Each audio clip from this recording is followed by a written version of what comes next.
Dear 12th standard business max students, I am Metro Karnagaran. In exercise number 9.2 ஒரு table ஒன்று கொடுத்துட்டு நம்மள index number கண்டுபிடிக்க சொல்லியிருக்காங்க. அவங்க பை நேம் தரல ப்ரைஸ் இண்டெக்ஸ் நம்பர் கண்டுபிடிங்க அப்படின்னா always go for last year's index number and basis index number. Last year index number basis index number கண்டுபிடிக்கிறதுக்கான எல்லா இன்ஃபர்மேஷன் நம்ம கையில் கொடுத்துருக்காங்க. இதை எப்படி நம்ம எக்ஸிக்யூட் பண்ணுறதுன்றதை பாருங்கள். First you start with commodity. அவங்க கொடுத்துருக்க டேபிள்லேருந்து நம்ம ஸ்டார்ட் பண்ணிப்போம். கமாடிட்டி இதை ஏன்னு வச்சுக்கிறேன், இதை பின்னு வச்சுக்கிறேன், இதை சின்னு வச்சுக்கிறேன். அதுக்கடுத்தது இதுக்கு பேர் 2012 இருக்குது பாருங்கள், சின்ன வருஷமாக இருக்கிறது பேர் பேஸ் இயர்னு சொல்லுவாங்க. பேஸ் அப்போ 2002 தான் பேஸ் இயர் சின்ன வருஷம். அதில் ப்ரைஸ் இருக்கும், குவான்டிட்டி இருக்கும். ப்ரைஸ்னால் ஸ்மால் லெட்டர் பி நம்ம யூஸ் பண்ணுவோம், குவான்டிட்டினா க்யூன்னு யூஸ் பண்ணுவோம். அதுமாரி 2012 ஒன்று இருக்குது பாருங்கள், அது இதோட அதிகமான வருஷமாக இருக்கும். இது பேர் கரண்ட் இயர்னு சொல்லுவாங்க. கரண்ட் இயர் அதுலேயும் ப்ரைஸை பி தான் சொல்லுவோம், குவான்டிட்டியை க்யூ தான் சொல்லுவோம். பேஸ் இயருக்கு 00 போட்டுவோம், கரண்ட் இயருக்கு 11 போட்டுருவோம். கம்மியான வருஷத்துக்கு 00, புது வருஷத்துக்கு 11, அதாவது லேட்டஸ்ட் வருஷத்துக்கு 11. இதில் இருக்கிற வேல்யூஸ் எல்லாமே என்ட்ரி போட்டுங்க. இது 10 1, 12 1, 5 1, அதே மாதிரி 20, 34, 30, அதுக்கப்புறமேட்டு 16, 18, 20, அப்புறம் 10, 42, 26. இது எல்லாமே நீங்கள் டேபிளில் ரெடி பண்ணிக்க வேண்டியது தான். ஸ்கேல் பென்சில் வச்சு நீங்கள் இந்த மாதிரி ஒரு பாக்ஸ் போட்டுட்டு அப்படியே ஸ்டார்ட் பண்ணிக்க வேண்டியது தான். Right, fine. இப்போ நம்ம டேபிள் ஒர்க்கு ஸ்டார்ட் பண்ண போகிறோம். கொஷினில் இருக்கிறத அப்படியே எழுதியிருக்கிறேன். நான் கொஷினில் இருக்கிறத அப்படியே எழுதியிருக்கிறேன். எக்ஸ்ட்ரா இன்ஃபர்மேஷன் இந்த P0 Q0 P1 Q1. நீங்கள் இனிமேல் ப்ரைஸு குவான்டிட்டின்னு எதுவும் வேணாம். குவான்டிட்டினா Q தான், ப்ரைஸ்னா P தான். இதை மட்டும் நீங்கள் நோட் பண்ணிங்கன்னா போதும். இதுக்கப்புறம் நம்ம என்னென்ன சார் கண்டுபிடிக்க போகிறோன்றது தான் முக்கியம். இப்போ உங்களுக்கு இதுக்கப்புறம் நீங்கள் செய்ய போகிற மிக முக்கியமான விஷயம் P0 Q0 மல்டிப்ளை பண்ண போகிறீங்க. அதுக்கு அடுத்தது P0 Q1 மல்டிப்ளை பண்ண போகிறீங்க. அடுத்தது P1 Q0 மல்டிப்ளை பண்ண போகிறீங்க. P1 Q1. இவ்வளோதான் மல்டிப்ளை பண்ண முடியும், வேறு எதுவும் மல்டிப்ளையும் பண்ண முடியாது. இவ்வளோதான் பண்ண முடியும். இது எப்படி சார் ஞாபகம் வச்சுக்குது? இங்கே பாருங்கள், PQ எல்லாத்துலேயுமே PQ தான் இருக்கும், வேறு எதுவும் கலக்காது. வெறும் PQ மட்டும்தான் மிக்ஸ் ஆகி வரும். PQ 00 எடுத்தோடனே 00. ஒரே ஒரு இடத்துல மட்டும் 1 மாற்றுங்க. கடைசியில் 1 மாற்றிருக்கிறேன், 01. அதுக்கப்புறம் ஃபஸ்ட்டில் ஒரு 1 போடுங்க, அதனால் 10. கடைசியாக ரெண்டுத்துலேயும் 1 போடுங்க, 11. இது எப்படி மாற்றியாதுனாலும் நம்ம ஃபார்முலாவில் கரெக்டாக வந்துடும். சார் நான் தெரியாமல் இது இங்கே எழுதிட்டேன் சார், இது இங்கே எழுதிட்டேன் சார், இது நான் இங்கே எழுதிட்டேன் சார், இது இங்கே, அதை பற்றிலாம் பிரச்சனை கிடையாது. இந்த 4 பேர் எங்கேயாவது ஒரு இடத்துல கண்டுபிடிச்சிருங்க, அவ்வளோதான், வேலை முடிஞ்சு போச்சு. P0 Q0னா என்ன அர்த்தம்னா இதையும் மல்டிப்ளை பண்ண, வேறு ஒன்றுமே கிடையாது. P0 Q0 நீங்கள் மல்டிப்ளை பண்ணுறப்போ தயவுசெய்து எக்ஸாம் டைமில் அல்லது ஸ்கூலில் போடும்போது இதை மறைச்சிடுங்க. உங்கள் கண்ணுக்கு P0 Q0 மட்டும்தான் தெரியணும். இல்லைனா கால்குலேட்டரில் மாற்றி மல்டிப்ளை பண்ணுறீங்க. அப்போ இதை மல்டிப்ளை பண்ண ஆரம்பிச்சிங்கன்னா 10 × 20 200, 12 × 34 408, 15 × 30 450. அதுக்கடுத்து P0 Q1 இதுவும் கடைசி ஆளையும் மல்டிப்ளை பண்ண போகிறீங்க. அப்போ நடுவில் ஒரு ஸ்கேல் வச்சு மறைச்சிருங்க. இதை உங்கள் கண்ணுக்கு தெரியக்கூடாது. இது ரெண்டுத்தையும் மல்டிப்ளை பண்ண போகிறீங்க. அப்போ ரெண்டுத்தை மட்டும் நீங்கள் டச் பண்ணிங்க, வேறு எதுவுமே நீங்கள் தொடாதீங்க. இது ரெண்டுத்தை மட்டும் டச் பண்ணி மல்டிப்ளை பண்ணுங்கள். 10 × 10 100. அப்படியே கீழே வாங்க, 12 × 42 504. அப்படியே இங்கே வாங்க, 15 × 26 390. P0 Q1 முடிஞ்சிடுச்சு. P1 Q0 தோருக்கு பாருங்கள், P1 தோருக்கு பாருங்கள், Q0 20 × இப்படியும் மல்டிப்ளை பண்ணலாம். Q0 P1னாலும் ஒன்று தான், P1 Q0 கால்குலேட்டரில் எப்படி பண்ணாலும் ஒன்றா தான் வரப்போகுது. அப்போ இது ரெண்டுத்தையும் மல்டிப்ளை பண்ணணும். இது ரெண்டுத்தையும் மல்டிப்ளை பண்ணும்போது இதை ஸ்கேல் வச்சு மறைச்சிருங்க, இதை ஒரு பேனாவோ பென்சிலோ வச்சு மறைச்சிருங்க. உங்கள் கண்ணுக்கு இது 2 மட்டும் தான் தெரியணும். 16 × 20 320, 34 × 18 612, 30 × 20 600. இதை மல்டிப்ளை பண்ணி முடிச்சிட்டிங்க.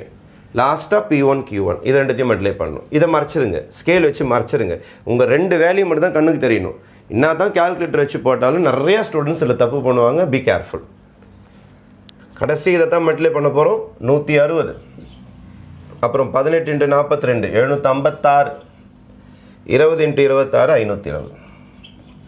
இது எல்லாத்தையுமே ஆட் பண்ணணும். இதெல்லாம் தேவைப்படாது அடிஷனில். எனக்கு இது மட்டும் தான் தேவைப்படும். சிக்மா P0 Q0 இதை மட்டும் நீங்கள் ஆட் பண்ணி போட்டால் போதும் 1058. அதே மாதிரி சிக்மா P0 Q1 இதை மட்டும் நீங்கள் ஆட் பண்ணிங்கன்னா போதும் 994. அதுக்கடுத்தது சிக்மா P1 Q0 இதை மட்டும் ஆட் பண்ணுங்கள். இதை மட்டும் ஆட் பண்ணிங்கன்னா 1532.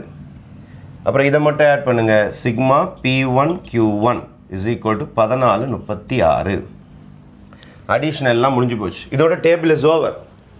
இது 5 மார்க் கொஷினாக இருந்ததுன்னா உங்களுக்கு கிட்டத்தட்ட ஒரு 3 மார்க்குக்கான வேலை முடிஞ்சு போச்சு. இப்போது நம்ம லாஸ்ட் இயர்ஸ் இண்டெக்ஸ் நம்பரும் பாஷி இண்டெக்ஸ் நம்பரும் கண்டுபிடிச்சிட்டு வேலை முடிஞ்சு போச்சு. அப்போ ஃபஸ்ட்டு சம் இங்கே ஸ்டார்ட் பண்ணுறோம் பாருங்கள். Last year index number, last year's index number. இது எப்படி சொல்லுவாங்கன்னா P01 மேலே சின்னதாக ஒரு எல்லுன்னு போடுவாங்க. இது அது அடையாளம். Price index number of last year, இல்லை ப்ரைஸ் இண்டெக்ஸ் நம்பர் கூட எழுதிக்கலாம். Last year price index number P01 எல். சிக்மா சிக்மா இங்கே பாருங்கள் PQ சிக்மா PQ. மேலேயும் PQ கீழையும் PQ. மேலே 10 கீழே 00. மேலே 10 கீழே 00 இன்ட்டு 100 இன்ட்டு 100. மேலே 10 கீழே 00 is equal to P1 Q0 ready பண்ணி வச்சுருப்பீங்க. P1 Q0 தோருக்கு பாருங்கள். P1 Q0 இதை நம்ம யூஸ் பண்ண போகிறோம். P1 Q0 1532. P0 Q0 தோருக்கு பாருங்கள் 1058 இன்ட்டு 100 இன்ட்டு 100. அப்போ இது ரெண்டுத்தையும் டிவைட் பண்ணி 100ஆல் மல்டிப்ளை பண்ணிக்கலாம், இல்லை 100ஆல் மல்டிப்ளை பண்ணிட்டு கூட 1058ஆல் டிவைட் பண்ணலாம் நீங்கள். அப்போ உங்களோட ஆன்சர் 114.8ன்னு சொல்லிட்டு வரும். இதுதான் ஃபஸ்ட்டு இண்டெக்ஸ் நம்பர். அதாவது நம்மளுடைய ப்ரைஸ் 2002லேருந்து 2012 வரைக்கும் ஒரு 44.8% உயர்ந்திருக்குன்னு அர்த்தம். 100க்கு கணக்கு பண்ணி பார்க்கணும். 44.8% உயர்ந்திருக்குது. அதனால் நமக்கு தேவையில்லை, நம்ம இண்டெக்ஸ் நம்பர் மட்டும் கண்டுபிடிச்சா போதும். அதுக்கு அடுத்தது பாஷிஸ் இண்டெக்ஸ் நம்பர் கண்டுபிடிக்க போகிறோம். Paasche's index number, right? அதுக்கு ஃபார்முலா அதை பாருங்கள். P01 மேலே பீன் போடுவாங்க, அவ்வளோதான். இந்த ஃபார்முலா நீங்கள் கரெக்டாக ஞாபகம் வச்சுக்கிட்டிங்கன்னா இதை ஈஸியாக எழுதிடலாம். ஓரத்தில் மட்டும் 11 போடுங்க. சிக்மா P1 Q1 ஓரத்தில் 1, இங்கேயும் 1. சிக்மா P0 Q1 இதுதான் ஃபார்முலா. Into 100 into 100. அப்போ லாஸ்ட் இயர் ஃபார்முலா மாதிரி தான். லாஸ்ட் இயர் ஃபார்முலா வந்து 1000. ஓரத்தில் மட்டும் 1 போட்டிங்கன்னா நம்மளுக்கு அடுத்த ஃபார்முலா யூஸ் ஆகிடும். அப்போ is equal to sigma P1 Q1 1436 by P0 Q1 994 into 100. அப்போ இது ரெண்டுத்தையும் நீங்கள் டிவைட் பண்ணிட்டு 100ஆல் மல்டிப்ளை பண்ணுற வேண்டியது தான் கால்குலேட்டரில். அப்போ உங்களுக்கு 144.4 கிட்ட வருது. நிறைய டெசிமல்ஸ் வந்தாலும் ஒன்றும் பிரச்சனை கிடையாது. ஒரு 3 டிஜிட் 4 டிஜிட் வந்தாலும் எவ்வளோ டெசிமல் பிளேசஸ் வருதோ நீங்கள் போட்டுக்கலாம். இப்போ எனக்கு வந்து லாஸ்ட் இயர் போடும்போது 144.8015 போய்கிட்டே இருக்குது. நீங்கள் வந்து 801 வரைக்கும் கூட போட்டுக்கலாம். 3 டிஜிட் போடலாம், 4 டிஜிட் போடலாம். அதே மாதிரி நம்மளுடைய பாஷி போடும்போது 144.4668 போய்கிட்டே இருக்குது. புக் கேன்சல் இதோட ஸ்டாப் பண்ணிட்டாங்க. நீங்கள் வேணும்னா 3 டிஜிட் போடலாம், 4 டிஜிட் போடலாம், 2 டிஜிட் ரவுண்ட் பண்ணலாம், 1 டிஜிட் ரவுண்ட் பண்ணலாம். இதை பற்றி ஒன்றும் பிரச்சனை கிடையாது.